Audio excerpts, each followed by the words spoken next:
You ask Tiger to solve. This deals with linear equations with one unknown. The final result is x equals 20. Let's solve it step by step. Simplify the expression. Expand the parentheses. Simplify the arithmetic.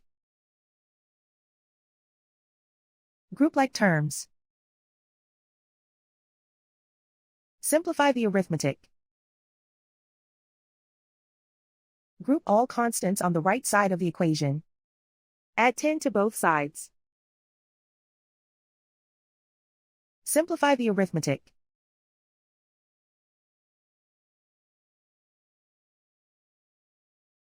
Isolate the x. Divide both sides by 2. Simplify the fraction. Find the greatest common factor of the numerator and denominator.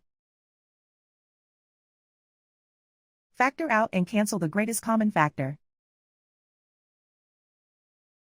And so the final result is x equals 20.